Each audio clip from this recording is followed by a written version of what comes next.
All right, listen up. This is the Music Scene Podcast. I am your host, Dave Cudrak.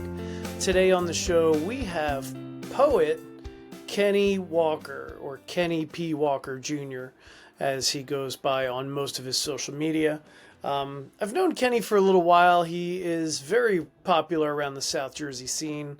Again, he's primarily a poet. He runs a lot of open mics in the area. Both poetry open mics and music open mics, or a combination of the two. He is very genuine, good-hearted guy, funny, sincere, and very talented in everything he does. He's learning the bass guitars so he can kind of mix up his poetry thing a little bit, which is very cool. So yeah, I hope you guys enjoy my conversation with Kenny.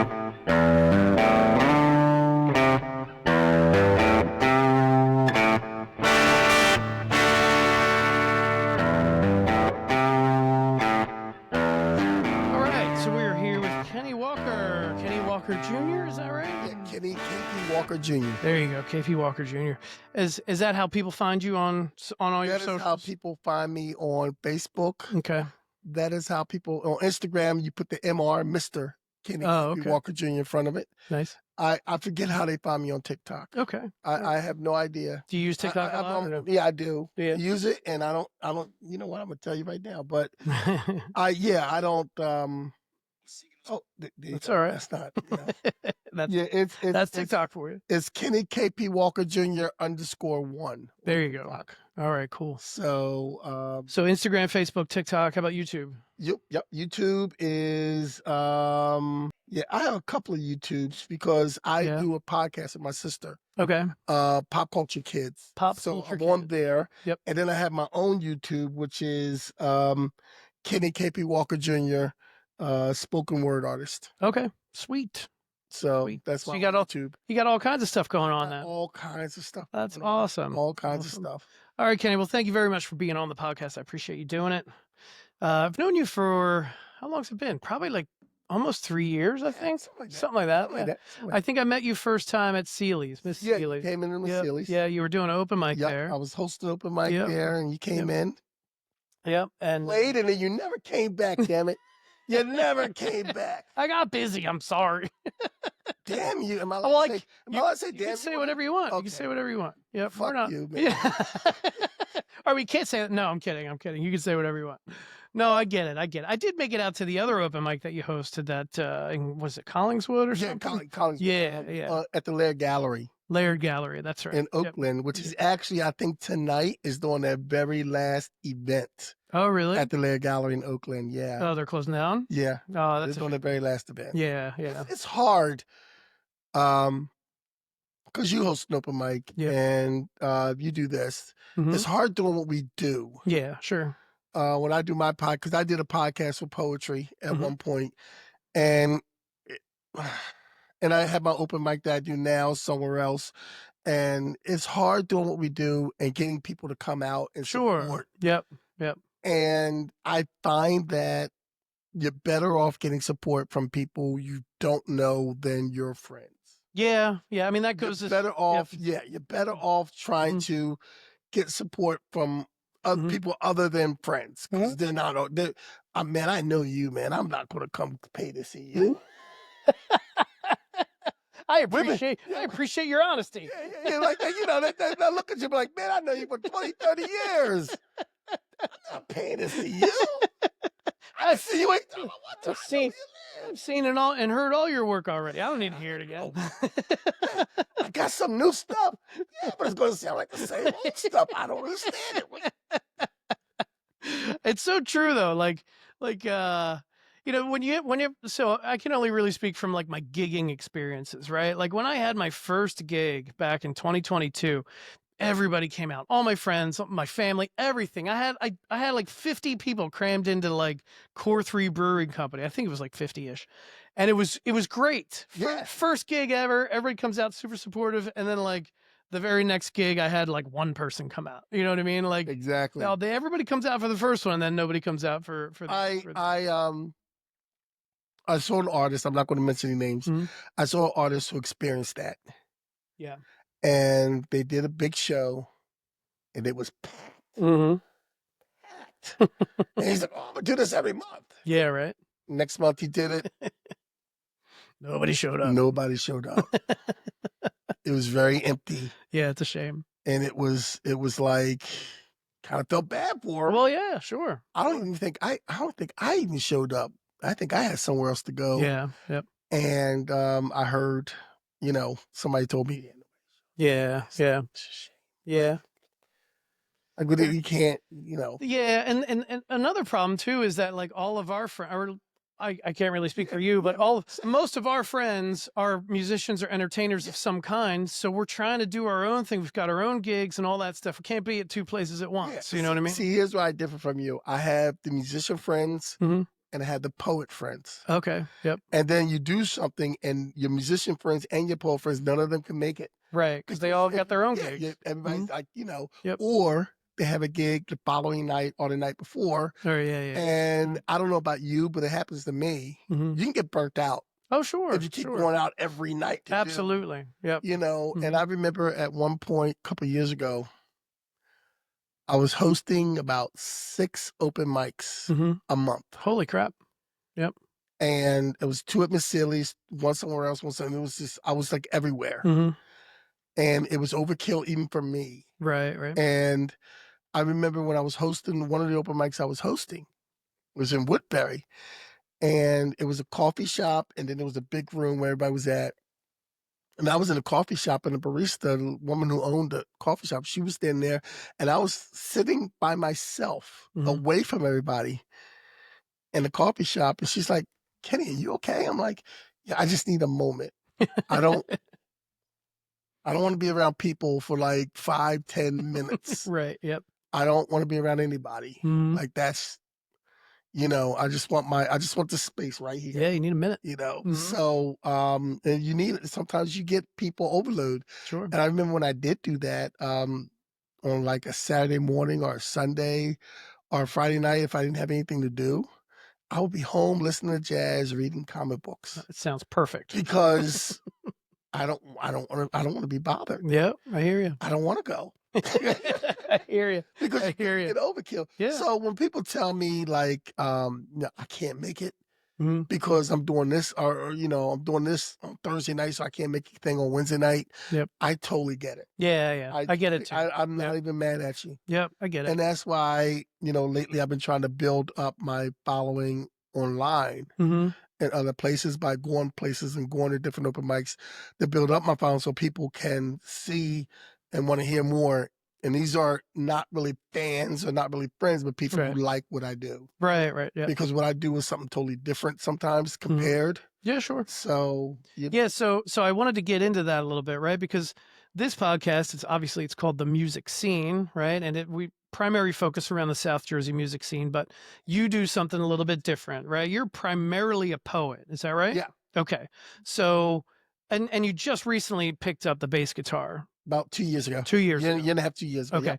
Yeah. And, okay. So let's start at the beginning, if you don't mind. Where did your kind of journey to poetry start? Okay. Well, I've been writing poetry since I was about 10. Okay. And I'm 58 now. Okay. So I've been doing it for close to 50 years. I've been writing poetry. Yep. And I never really put in, and my job writing in school. And I remember one time in high school, someone came up to me, and these girls came up to me and they asked me to write a poem for them to put in the yearbook because they bought a page on the yearbook. Oh, and cool. I did that, So I was always doing stuff. I've always acted. So I've been in school plays, cool. that, different things. I played. We did in my town. We did a version of My Fair Lady. But I grew up in an all-black town. Okay, what town? And was it was Lawnside. Okay. So I grew up in an all-black town in the beginning of in the 70s and 80s. So we didn't call it My Fair Lady. We called it My Foxy Lady. Nice. An all-black. I love it. I love it. Yeah. And I was Henry Higgins. Okay. And I've been acting ever since then. And this is like an 8th grade play. Right. And we did. I think the woman who asked me to do it in our town saw me do another play where I was we were doing a history of Lawnside, because Lawnside, I grew up in Lawnside. It has a really great, rich history. Okay. Because it was one of the stops on the Underground Railroad. Oh, okay. And Hatton, who owned Hattonfield, Hatton Heights and Hattonfield, Yep. he had the land, and he gave us the freed slaves this little bit of land.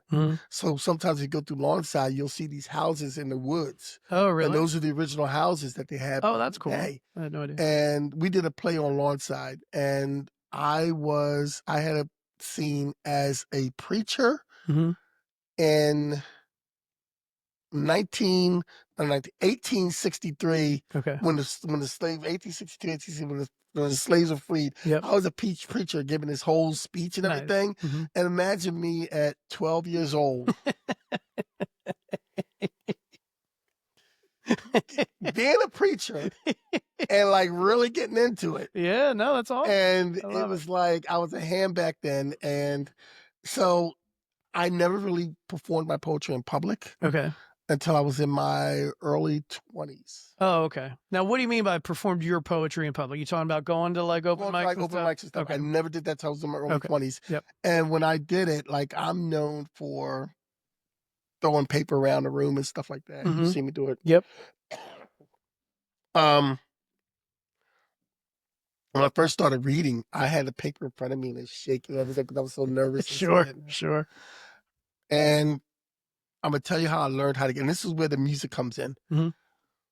I learned how to calm down and get into my stride when I was like 24, 25. Okay.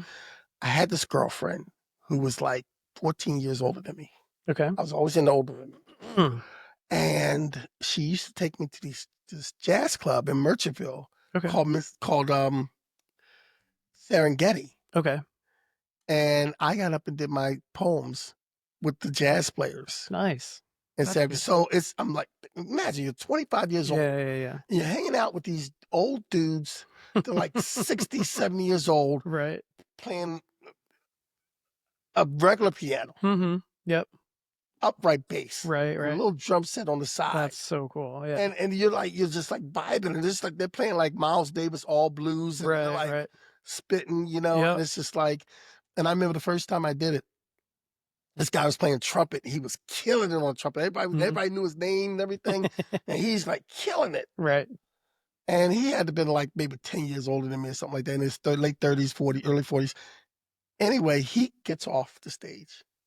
He goes to the back of the bar with this beautiful blonde. He's chilling with this beautiful blonde. Yeah. I get up. I start doing my spoken word. All of a sudden, he leaves the blonde. And he's behind me. I even see him come. Yeah. And he's like, keep going. And every time I said something, he was following me. Oh, that's cool. Yeah. Dude. I can't even. We had a woman that hung out with us back then, and this is 30, 40 years ago, hung out with us back then, who her claim to fame was one of her mentors with Billie Holiday. Oh, wow. 70-something years old. Okay. Yep. In the 80s. And she's like, yeah, Billie Holiday was one of my mentors. That's crazy. She could sing My Funny Valentine like nobody's business. Right. And from there, I've always had an ear for music. I had one band that did my back up my spoken word called BC Vibe. Okay. Poetically Gifted Vibe. And they, it was like a ragtag band. And then after that, I had a band a little bit later on. I got married. I stopped doing a little bit, raised kids. And then while I was married, I had another band called Straight Truth, which was like, it was like 10 of us. Okay. Wow. I had 2 guitars, a bass, drum, percussion, 2 singers, sax player, and a keyboard player. So what did a performance from that band look like if you're a poet and then you've got singers and other musicians?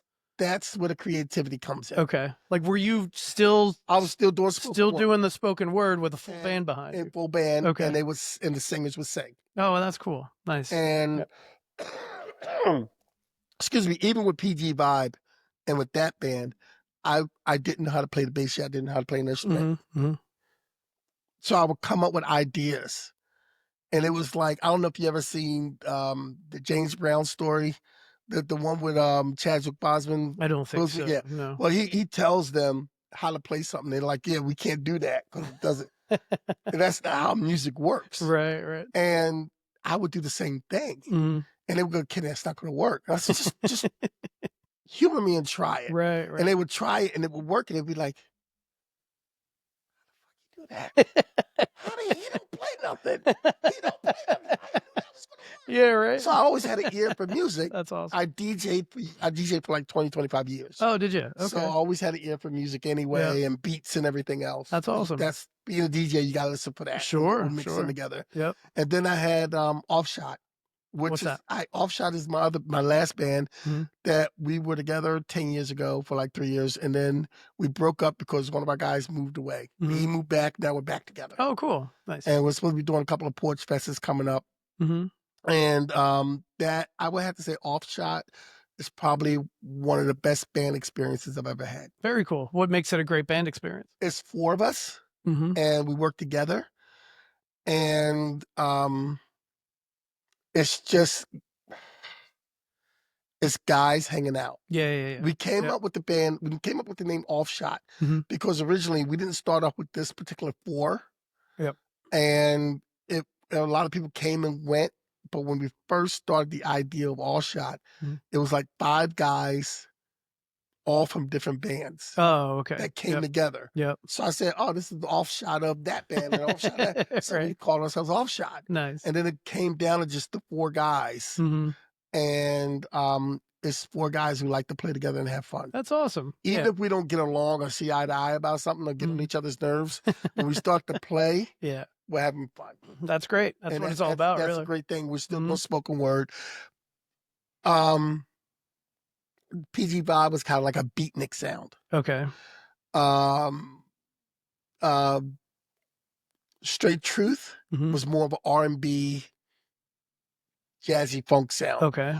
I was the youngest guy in that group, and it was me and 8 other black guys. So I was like the youngest guy in that group. This Offshot, a lot of Offshot guys do cover songs. Oh, okay. For other bands. Yep. And they do rock and everything else. I wanted funk. Okay. So it's a funk rock thing. Okay. Nice. It's a funk rock thing. Offshot's music can be found wherever you stream music. Oh, okay. It's Kenny Walker Jr. and Offshot. Okay. All right. At the time we were broken up, and I asked the guys, "You mind if I bill it as that so I can?" Sure. And they said, "Oh yeah, sure." Yep. So I never changed it. And Offshot is just OFFSHOT. Yep. Okay. Offshot. All right. Cool. Nice. All one word. All one word. Okay. Perfect. All one word. All one word. And we, when we broke up, it was kind of sad. Sure. I think, a couple of us were on each other's nerves a little bit, but we kept it moving. Then when the one guy moved back in town, I'm like, hey guys, we should just play. Yeah. Just get together and see what happens. They're like, yeah, let's do it. And now we're back. We got old songs. We've created some new songs and everything else. And a lot of it's based on the spoken word. Okay. We do cover songs. Yep. But not a lot of cover songs. When you do a cover song, we add spoken word to it. Really? Okay. So we do Superstition by Stevie Wonder. Okay. And what's that look like? That looks like me singing. Okay. I'm not a good singer. Okay. And I always tell people I have a Mick Jagger way of singing, which is not the best singing in the world. Sure. But I'm a showman. Well, Mick Jagger gets it done. But it's doing all the verses. Okay. But we add another verse in. And on that verse, I do like a spoken word rap. Oh, okay. Is it your own material? It's my own. Okay, so you insert like your own lyrics as spoken word. Okay, gotcha. Yes, and as Leanne told you, we rehearsed, and I did that with Leanne because my band wasn't together. Right. But we originally did that 10 years ago, Ain't No Sunshine by Bill Withers. Okay, yeah. And my guitarist would sing a verse, and then I would put a spoken word verse. Oh, my okay. guitarist would sing a verse, then I would do a spoken word verse. Yeah. And that's how we do Ain't No I vaguely remember you and Leanne doing Ain't No Sunshine at Miss Seeley's. I had a lot to drink that night. Yeah. But I vaguely remember it. I'm not even mad at you. It was a fun time, though, right? Look. It was a fun time. I was drinking, which is why I did it. So. Yeah, was a good time. I do remember having fun there. Yeah. Oh, For yeah. sure. So it was a fun Yep. spot. It was a fun spot. So you said you're doing another open mic somewhere else. Where's that? Yes, the open mic I'm doing now is in Blackwood, New Jersey. Okay. It's a place called Diversity Hair Care and Cuts. Okay. So it's a salon. Right. But what she does is she puts chairs away and puts everything back, and it just looks like a big room. Oh, okay. And we have Chef Joel coming through. I forgot his name of this, and I'm saying it right now, but we have a caterer come in, and you buy the plates from him. Okay. We had an artist last month. I'm hoping we get that artist back again if Casey can come back, or if we get some other vendors. Okay. But it's the same kind of vibe as Miss Sealy's, just a different setting. Okay. Where you come in, you're automatically family, sit back, have a good time. You know, I like to do open mics because there's a lot of people who come out and they're like me when I was that 20-year-old kid shaking my head in front of me. Yep. I like the open mics, and I like to encourage people to perform. Yep. Like whether they have an instrument or not. And I know when I first started playing the bass, people knew me for poetry. And when I brought out the bass, there's a lot of people that were very encouraging. Yeah. Yep. You know what I mean? I'm not the best on the bass at all. So, but I have my wheelhouse, and when I do a cover song, I slow it down. Like when you heard me do Valerie. I slow it down and make it my own because I slow it down for a couple of reasons. Okay. I'm trying to sound cool. Slowing it down usually makes it cool. It makes it cool. And I can't play that fast. Sure. So I slow it down. I get so, it. You know, there you go. You know, it's I got a compliment. I was at an open mic, the Winona open mic that they do in the church. Have you been there? No. Wednesday night, the first and third Wednesday, they do open mic in Winona at the church. Yep. And I was there. And I just learned to cover Fever. Okay. And I did it like nice and slow. Is that the You Give Me Fever? Okay. Yeah. Boom. Yep. And I learned that and I did it. And this older woman came up to me and goes, "That's just the way I like to hear that." Nice. That's awesome. I'm like, "Oh man, I like to hear that." That's a good one. I like to hear that. That's a good compliment.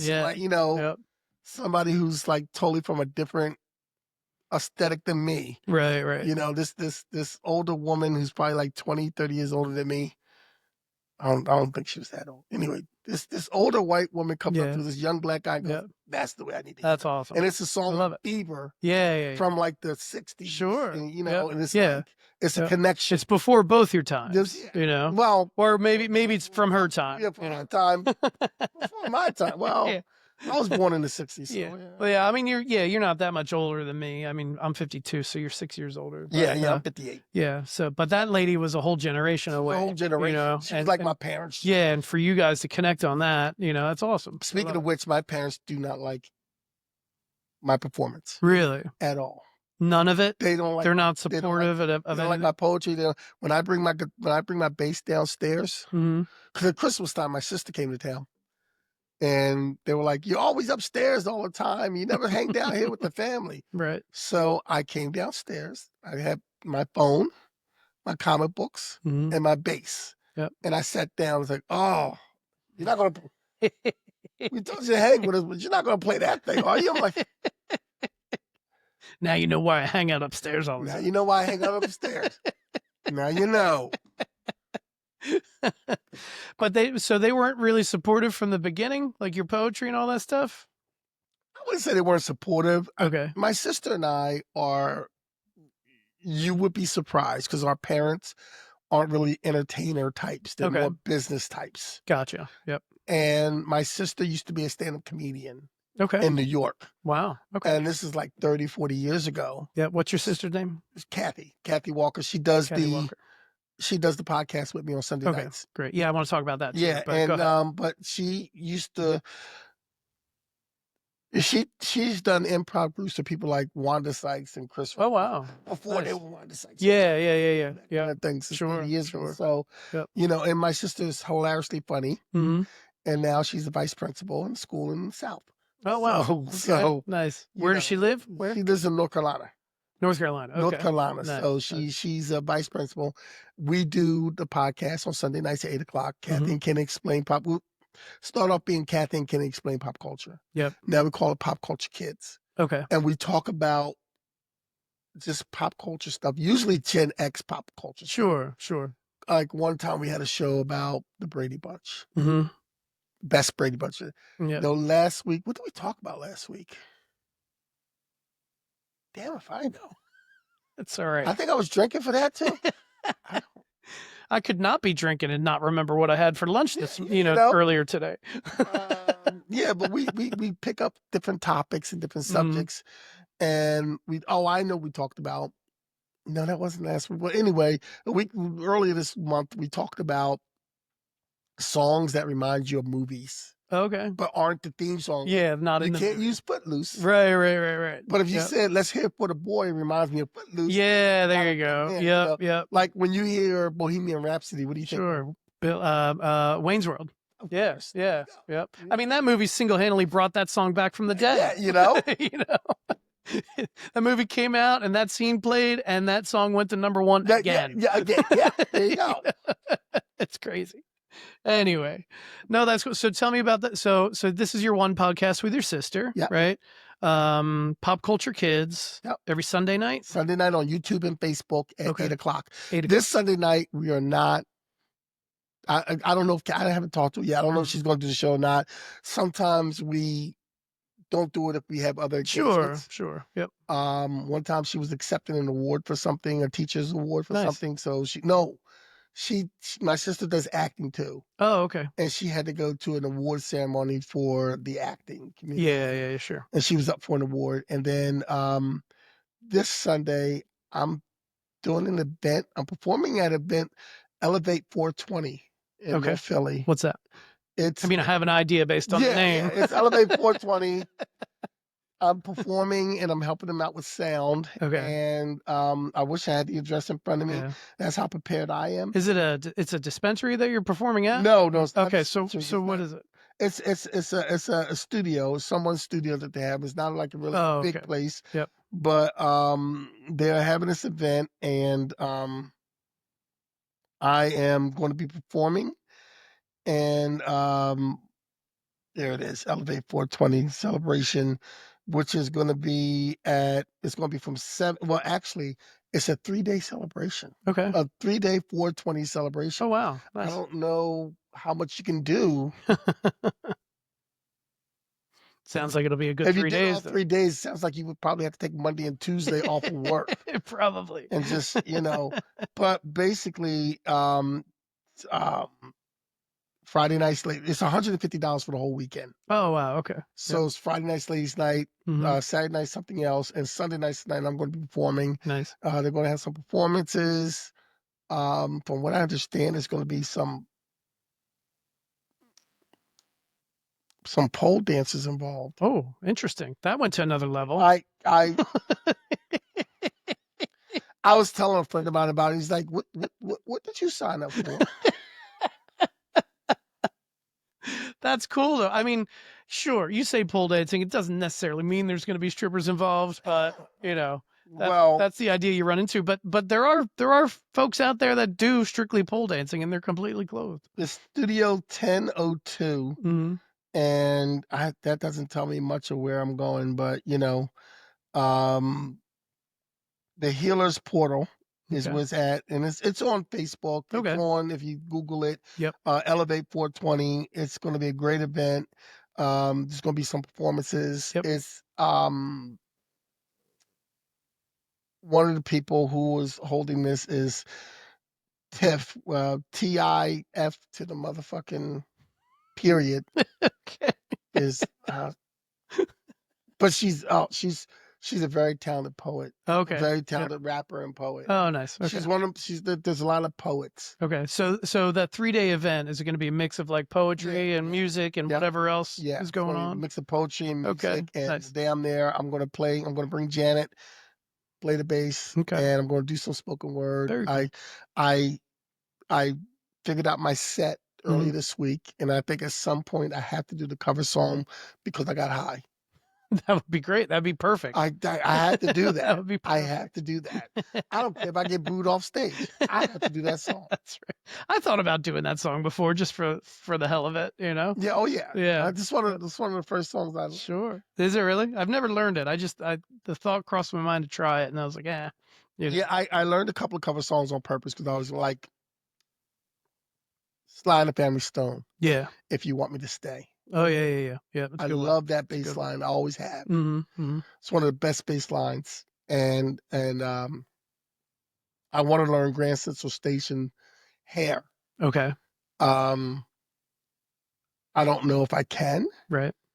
because my instructor is Kevin Savo from the band Out of the Beer Space. Okay. And he said to me, he's like, yeah, I'm gonna teach you some Larry Graham stuff, some Sly and the Family Stone stuff. Yeah, man. Play like Larry Graham. I'm like, dude,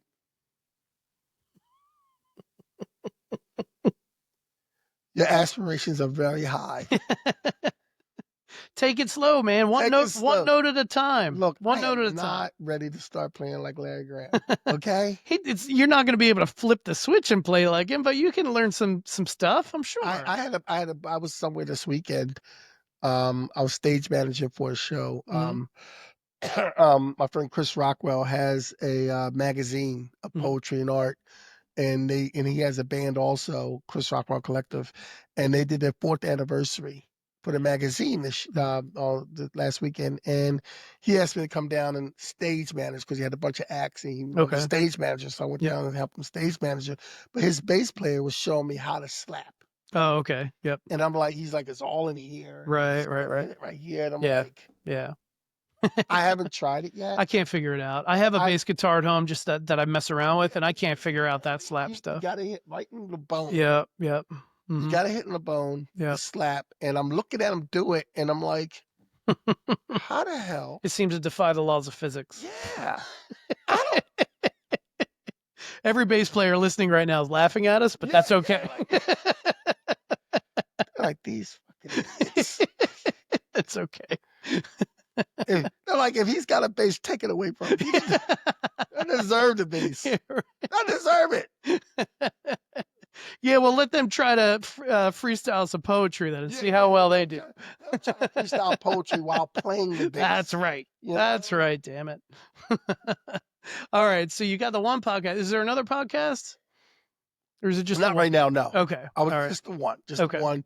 And that podcast also plays on Tuesdays on 101.5. Oh, Who Got Next Radio. Okay, cool. Which is in Atlanta, Chicago, and I believe around here. I'm not sure. All right. But it plays on that, and we're trying to build up our following. Yeah. So well, how'd you get your podcast on the radio? Well, it's my sister told me something a long time ago when she was doing comedy, and she got an opportunity to go to Florida or Alaska, one of those things, to do something big and get paid for it. And she said, you know what? Sometimes it's not what you know, it's who you know. Well, sure. Yeah, absolutely. And the guy who has the internet radio station, was at Massili's. Oh, cool. Nice. That's it. That's awesome. That's it. That's fantastic. And apparently I'm friendly. Okay. And we just started talking. He told me about his station, and next thing you know, I got the podcast on the station. That's awesome, dude. Awesome. I love it. And he says he with this radio station, he has Tuesdays for talk shows and different things. Okay. And I think he was trying to sponsor a lot of black acts, and African American acts, Yep. And that kind of thing. So I'm like, hey, this is what I got. And he's like, all right, let's go. That's awesome. I love it. So that's great. I know you do post occasionally, like on Instagram and stuff, like this positivity type messages. Yeah. Tell me about that. How long you been doing that? I had been doing that for about, I'm going to say at least 4 years. Okay. Nice. And I don't even mind talking about this. Because I say it on my messages, I do the positivity messages because I deal with depression. Okay. And people wouldn't, because I'm such a jovial person. I'm always joking. Yeah, I mean, I wouldn't think that talking to you. Yeah. Yep. And people don't imagine. And one of the things is, I don't like to burden other people with my problems. Sure. But the thing of it is that I was at a point where I know I needed positivity. Mm-hmm. And I just said, you know what? I might not be the only one who needs positivity. Right, right. Let me just throw it out there in the universe. Mm-hmm. And there have been people who come up to me and go, what's good, what's good, what's good? You know, and That's I'm how you like, start yeah, that's everyone. how I start. Yeah, you know. And there are people who come up to me and say that, and that I don't get enough likes on it and stuff like that. But apparently, people are listening. Well, to that's this good. stuff. That's good. And I remember one time, a couple of years when I first started, I was doing it, and I was having a couple of bad days, and I didn't do it those days. Oh, okay. And somebody online like, "Hey, Kenny, you okay?" Like, Oh, yeah, nice. yeah, you know, that kind of Yeah, thing. yeah, that's cool. So somebody noticed. It's great. I had a couple of weeks ago, I had something really like depressing happen, Mm-hmm. and I just hadn't done it in like 2 weeks Right. until today. Mm-hmm. And I was talking to a really, really good friend of mine, and I was like, I'm not feeling it. Mm-hmm. I feel me to give a positive message to somebody would be hypocritical. Oh, I see And what you're and saying. she was Yeah. like, not really, Yeah. because it's a positive thing and it might help you out and yada yada yada and this that and the other. And then I'm like, you know what? So today I I was waiting to go to a doctor's appointment, Mm-hmm. and I was in the car, and I did the message and put it out there today. You Mm-hmm. know, and in my message I talked about why I was gone for like 2 weeks, Oh, okay. because I had, you know, a couple of things going on that was kind of depressing to me, Sure. and I thought it'd be hypocritical. Yeah. I find that there's a line in the movie The Five Heartbeats Okay. Never seen it. where, yeah, gotta see Five Heartbeats. Okay. There's a line in the movie Five Heartbeats where he's on when the main guy is on stage and he's saying that you learn to write when you hurt more or something Okay. like that. He says, Mm-hmm. and even in my state of depression or in thinking and things going on, I wrote like two really good pieces that I Nice. really like, and one I'm still working on, because when you write something, it's like writing a song. When you Yeah. write something, even when I write my song, you write something, you're not finished with it yet. You have to sit back, and you have to keep writing. Oh, yeah. It's got to be tweaked. Yeah. Gotta be Sure. tweaked again, Mm-hmm. and I'll keep going back and tweaking Yep. it again, tweaking it again. So, Mm-hmm. I wrote one piece because I was thinking about my kids, Okay. and I was thinking about my parents, and any family is not always going to get along. Sure. Yep. And you have this person mad at this person not talking to this person doesn't really want to be around Mm-hmm. that person. So I wrote a piece called "Dead," Okay. which was, it sounds kind of morbid. I was gonna say, here we go. Yeah, yeah, it sounds kind of morbid, but it starts off with "I'm dead," Okay. and it says, did this happen? Did that happen? Did this happen? Did that happen? Mm-hmm. And then it ends with, I want to die free. Okay. So it's very like, Sounds like it's kind of like a cleansing yeah, thing, it right? is. It is. Yeah. It is. Yep. It is. It is. That's So, cool. and it's true. Like when you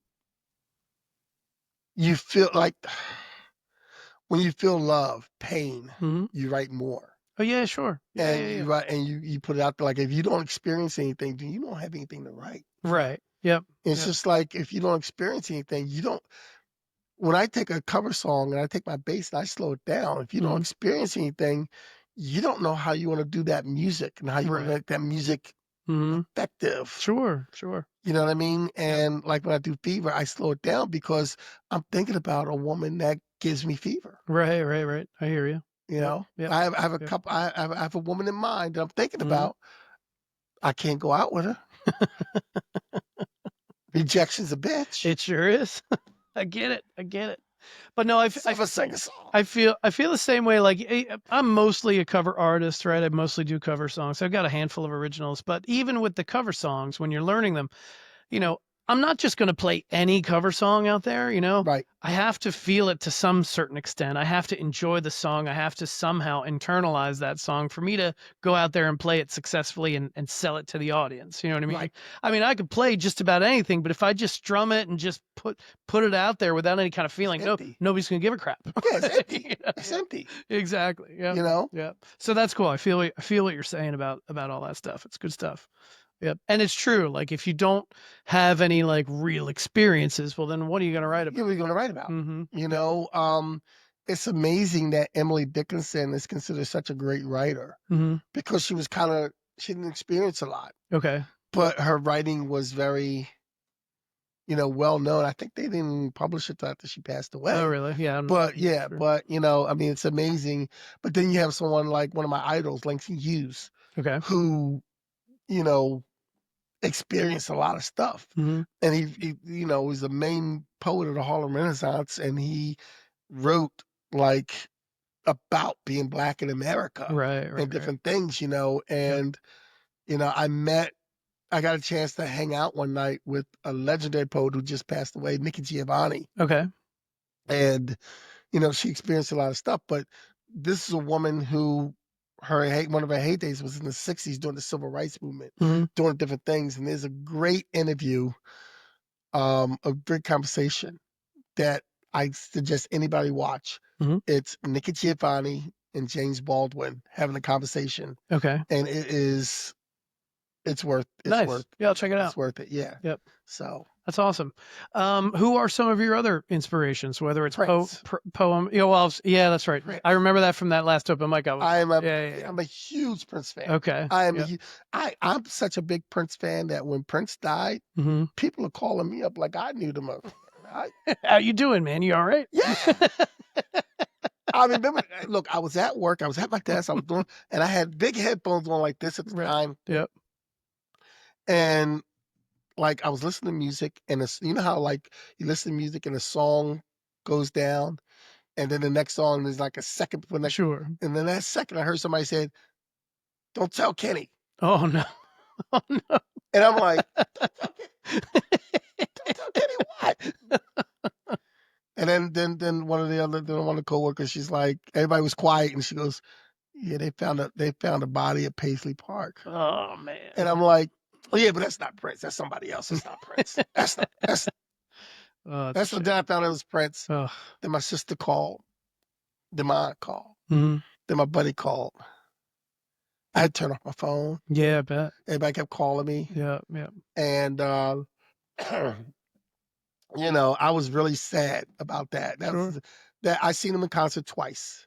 Yeah, see, I've never seen him. I had a chance to see him and passed up on it because the tickets were just a little out of reach still, and I was like, well, I'll see him the next time. And then there was no next time. There was no next time. Yeah, no. So angry.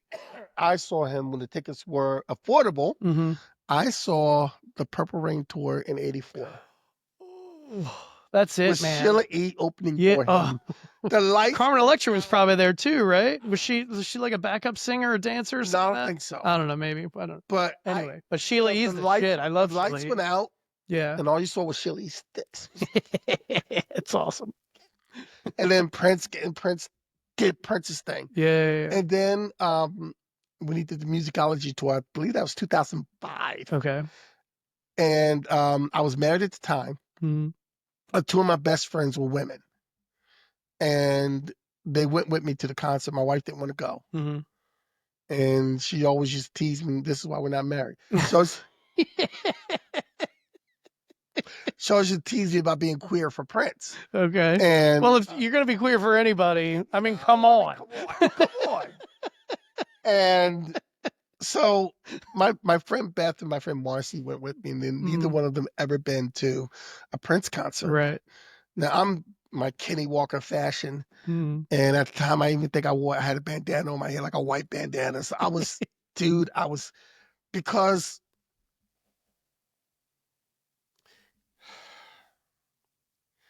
Beth, my best friend Beth, is this beautiful blonde. Not beautiful, but beautiful in the sense like girl next door, straight, beautiful, like really pretty, really sexy. Sure. And my friend Marcy is this really dark chocolate, beautiful black woman. Nice. So I'm walking in with these two women. I am looking like the man. I'm looking the man, the man. And luckily I ran into like one or two people that I knew. Right. Oh, that's the best. That's the best. That's when you got to run into people you know. That never happens. That happened to me one time when I was in college. I interned at Shadow Traffic Network. Oh, okay. Yeah. And Jim Battalise, the DJ for Shadow Traffic, was having a party. And they used to call me Ken the intern. Okay. And they invited me to the party. Nice. So I went to this, and I had these two beautiful women with me again. And I walk in, and all these guys, like, they make the big money, all these right. They're looking at me like, how does Ken the intern walk in with better looking women and the whole party? So when I left, they were like, all right, well, look, we got to get out of here. They're like, you taking the girls with you?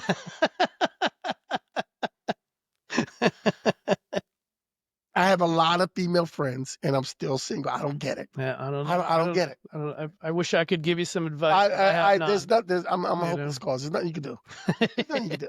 So tell me what happened to the Prince concert then. I mean, I assume those girls who weren't really giant Prince fans, not as much as you, I mean, did they have a blast or what? They were sitting there. We were sitting there, and I got one on this side, one on this side. We're sitting, enjoying the concert. Yep. Dancing around. And one of them leans over and goes, I knew he was good, but I didn't know he was that good. And then the other one leaned over, not knowing what that one says. Man, I knew he was good, but I didn't realize he was that good. That's great. And I'm sitting there like, love it. See, told you. This man pulled the band off the stage. Yeah. And we were in what's that stadium? A big stadium in Philly, not the outdoor one with the football games. We wanted to play basketball games. What's that? The First Union? Yeah, the First Union. Yeah. Pulled his band, sat in the middle of that packed house with just a guitar. Oh, that's great. Love it. And entertained everybody for like a good 40 minutes. Yeah. With the old hits and the new stuff and talk. Like acoustic versions, right? Like, yeah. That's great. And like who would think like thousands of people. Yep. And this guy just sitting here with a guitar and everybody's just like, boom. That's awesome. I mean, like he had to be, I'm going to say Prince is probably one of the greatest performers of our time. I mean, I can't argue with it. I mean, I've seen I've done a little bit of a deep dive on Prince, like after I realized what a great guitar player he was.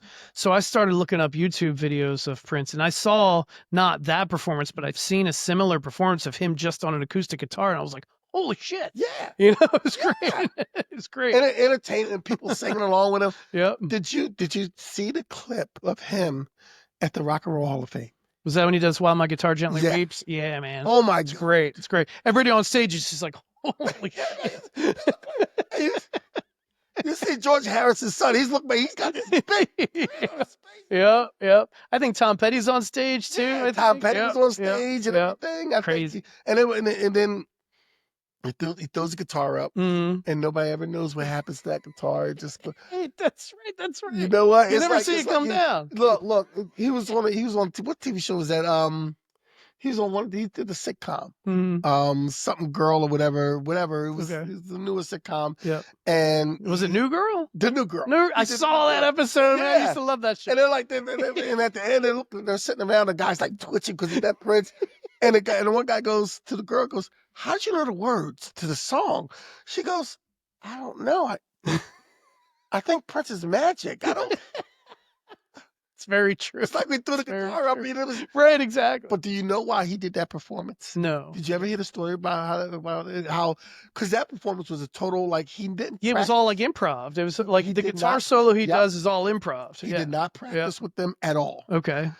And he wanted to tear that up because I believe Rolling Stone magazine did the best guitarist, and they left him out. Oh, he wasn't on it. They did a list, and he wasn't on it. And that did makes not sense. Put Prince on the list. So Prince said, "Oh, I'll show you, motherfucker." Yeah, Prince said, "Fuck." He was the first fuck around and found out. Yeah, right. He was the first fuck around and found out. I believe. Oh, It's great. tear this up. Yeah, man. One of the best performances you ever see Prince do. I believe it's a 1985 Grammy Awards where he does Purple Rain. Okay, Look that 1985 up. Grammys. I'll check it. He's I not- probably saw it when I was a Yeah, kid, but I'll yeah. have to refresh my He memory. takes the mic down. Yeah. It's just too much. Yeah, that's great. This is too much. So Prince, Stevie Wonder, Mhm. Sly Stone, The Last Poets, Gil Scott-Heron. Okay, nice. So Last Poets is a group from the 60s and 70s who did spoken word, and they were very radical, Mhm. very much about the movement. Yep. You know, When the Revolution Comes is one of their most popular ones because they did When the Revolution Comes, and that's when Gil Scott-Heron made The Revolution Will Not Be Televised off of that. Oh, okay. So All right. that's how it all connects. Yep, And yep. he I wasn't allowed to listen to it because it was in the 70s. I was like Right. 10 years old. Sure, So sure. my parents had the album. Oh, okay. And Yep. this, I'm talking record. You know, I don't know if they had it in a white family, but every black family had this long record player. Oh yeah, yeah, yeah. It was The like there long was one, yeah, a lid that you would lift up, and it was inside there. Yeah. We all, everybody had it. Yep. Made of wood. Made out of wood. Along that big TV that sat there. That's made of, Yeah. so, you know, we had, and my dream is to one day have one of those. I need one of those. That'd be great. Just to live, just to Yeah, relive right. The nostalgia and of we it. had some records I definitely remember. It was The Last Poets. Mhm. So when I got older Yeah. and vinyl started coming back in, Mhm. and I bought a little record player, Mhm. I went to a shop and I saw that. Oh, you got it? So Nice. that's the exact album Last Poets. That's awesome. I'm like, I don't care how much this costs. Yeah, right on behind. I don't care if this is my last dime. I'm getting this album. Damn that. That's great. And I got a purple version of Purple Rain. Okay, sweet. So That's yeah, awesome. you know, and I got a couple of. So I got a lot of. I listen to a lot of jazz. I have a lot of. I have Mingus, Bird, Brubeck. Okay. All that jazz stuff I have because I love jazz. Mhm. It's I have a Saturday night ritual Oh yeah. because usually I don't have a date, and my Saturday night ritual. So somebody's gonna look back and say, "This is a pathetic motherfucker, man. Somebody get this man some ass or something." Like I don't know. No, but my Saturday night ritual is to sit back at night when I go to bed and just listen to jazz. That's awesome. Yeah. It's like the old, and I'm talking. I have a jazz mix on my Spotify, like old jazz. Oh, okay. Yeah. Like I'm talking Fats Waller, Cab Calloway, that kind of stuff. Like Jack Johnson, like the old stuff. Sure. Not Jack Johnson. Not the Hawaiian guy. Robert Johnson. Robert Johnson. Robert Johnson. Yeah, Robert Johnson. You know, the old stuff. Yeah. Old jazz and that kind of stuff. Ma Rainey, that kind of stuff. Okay. Blues and jazz. Nice. That's awesome. I love that. I've never gotten into jazz, but I know I definitely have an appreciation for it because I know those musicians are some of the best in the world, that they can just improv over anything and they know all kinds of crazy scales. It's not just the normal stuff that rock guys play. Yeah, and I did something early this year in January where I was at Chris's Jazz Cafe in Philly. Where's that? Oh, Philly. Okay. I was over there and someone had asked this bass player who had performed me like a year or so ahead of time. And I was at a festival and I had just a spoken word and I asked this bass player, just go up there and improvise with me. Yeah. And I'm just go ahead and spit. And he did it. And then from there, he asked me, he had a spot on at this cafe and he's like, yeah, my band's playing. I just want to get some poets. Yeah. And he got me through another poet and 3 poets came up and performed with this band. Yep. So they would just freestyle, not knowing what we're going to do. Right, we don't know what they're going to play. Yep. And it's like they could just freestyle and it's like such a great. That's great. Yeah, man. That's awesome. And a lot of jazz is the reason you have rock or hip hop, country, like all that comes from. Yeah. Well, it's old, right? Yeah. It's old. Like, well, jazz comes from the ragtime and the kind of stuff. So it's like a whole history. Yeah. That's cool. It's very cool. Anything else you wanted to talk about before we get to like the performance itself? Or did we cover everything? No, we covered the podcast. We covered the open mic. We covered how to find me. We covered everything. All right, I think we covered the fact that I'm a bachelor perpetually. We got that one covered for sure. We got that covered for sure. Huh? What are you going to do for us? What are you going to perform? I mean, it's got to be original for copyright reasons. Yeah. So it can't be covers, but what are you going to play for us? I'm going to play I'm going to play The Lie and the Truth. The Line of Truth. Okay. And is that You want it short or you want it long?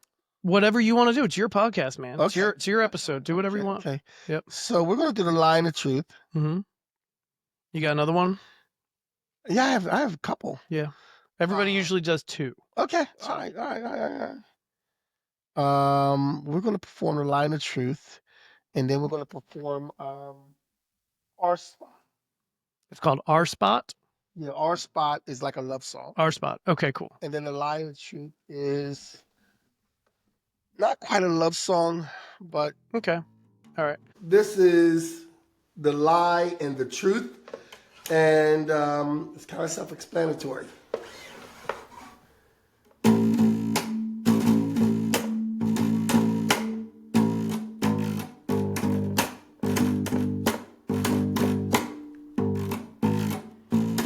The lies come from the insecurities.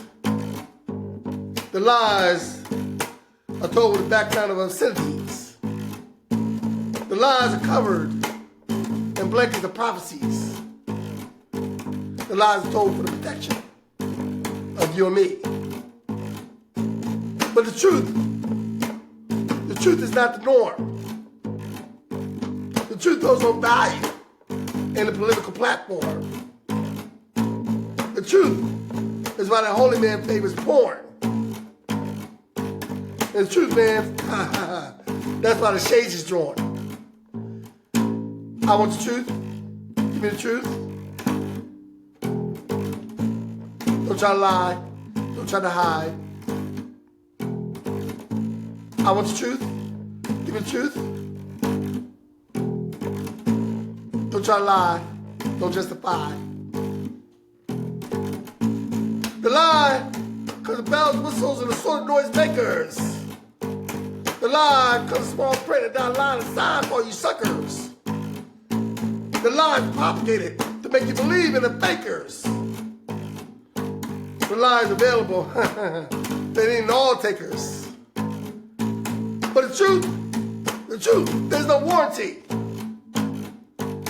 The truth, you get absolution and no guarantee. With the truth, you get exclusive membership and no hidden fee. Because the truth, man, that'll always set you free. I want the truth. Give me the truth. Don't try to lie. Don't try to hide. I want the truth. Give me the truth. Don't try to lie. Don't justify. The lie is relevant when you need somebody to hold. This is a lie that'll make love grow cold. The lie doubles and sometimes triples when it's told. This is a lie that'll make a weak man bold. But the truth will make a grown man cry. The truth will make the underdog and everything might try. The truth will cause a brave man to die. And it's the truth, man, that never ever has to lie. I want truth. Give me the truth. Don't try to lie. Don't try to hide. I want truth. Give me the truth. Don't try to lie. Don't justify. The lie promised you 40 acres of mule and freedom. The truth gave you lynching, Jim Crow, and segregation. The lies sought out weapons of mass destruction. The truth was filled in all that devastation. The lie likes to drink tea while it bullies and intimidates. The truth is negativity and violence that it seems to create. The lie likes to use lawyers and media for its voices. And the truth is, man, we got to pay for them choices. All right. Nice. This is called Our Spot. And I originally had this planned as a duet, but I could do it alone. But Yeah, this is our spot. It's a love poem.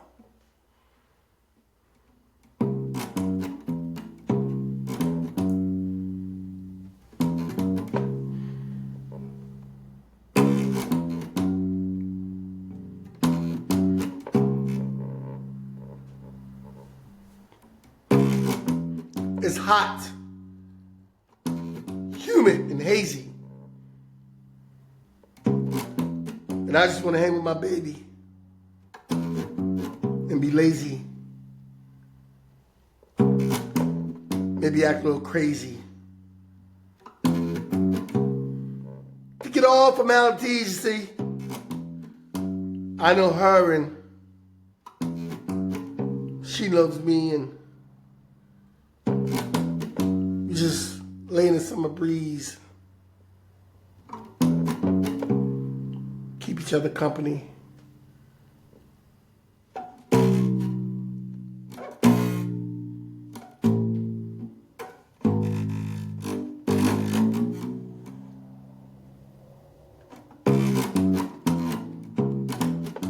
You know I cannot lie. We don't always see eye to eye. We blow up and then we realize that love puts it all aside.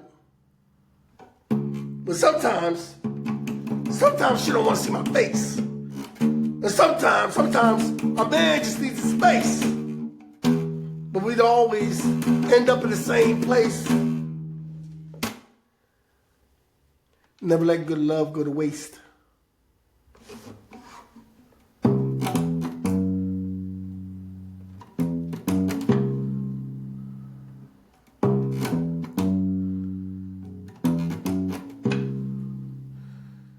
It's hazy, humid, and hot. And we know that we all that we got. So we're just gonna lay here on our spot. Yeah, we're gonna lay here in our spot. We're just gonna chill in our spot.